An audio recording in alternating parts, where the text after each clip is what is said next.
I'm interviewing Wayne Clinton. Today is July 28, 2009. Where were you born? Well, I was born in St. Louis, Missouri, a long time ago. You want my birthday too? That dates me, Oh, December 7th, 1941. So I'm considered a senior citizen today. what do you do at your job? Right now, I'm a Story County Supervisor. I'm an elected official, and I manage the county and responsible for trying to provide the needed services to the citizens of Story County. You like doing that? I love it. Prior to that, I was a teacher for 34 years in the Ames School District. Very good. Did you ever move out of Story County area? No. First of all, I grew up in St. Louis. I went to college out of high school. I was a very good athlete. I got a scholarship to go to St. Louis University. While there, I went there to play basketball and run track, and I was interested in playing ball rather than studying. So after my freshman year, I dropped out of school and spent a year as a lab technician at Washington University dissecting monkey brains.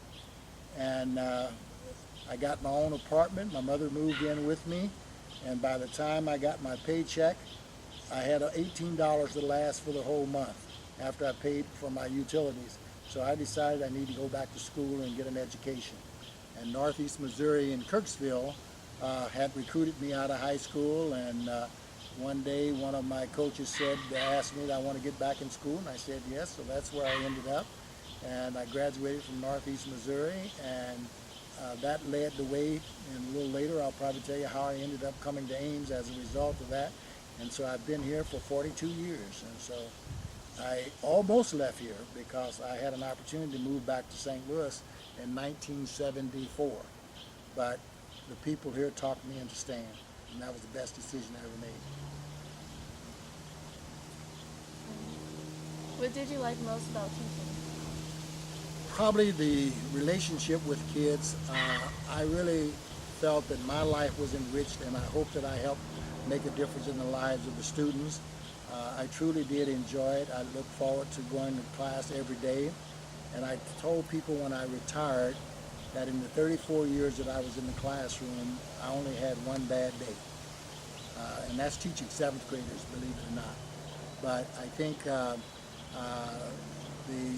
just general support and acceptance of the students.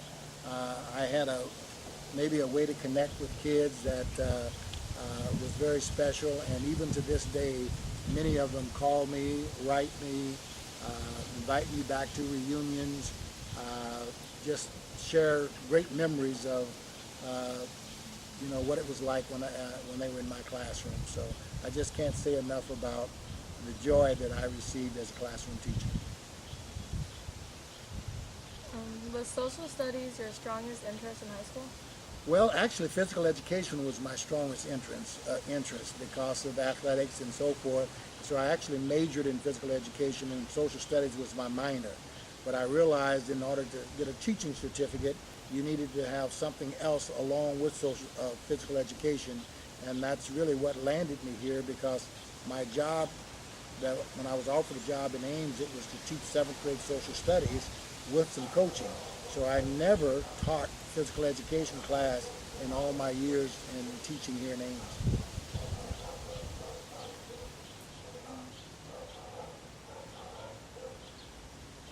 Were there any hard obstacles in your life that you had to overcome? Discrimination. I was a product of the 60s. I actually went to high school in 1956, and to make a long story short, I was part of the group that integrated my high school, Beaumont High School. The summer before we went there were riots in the park. Parents didn't want African Americans going to a predominantly all-white school. But because of my athletic background and so forth, it opened doors for me that some of my other non-athletic classmates did not enjoy. But there were segregated facilities. We couldn't eat in many places.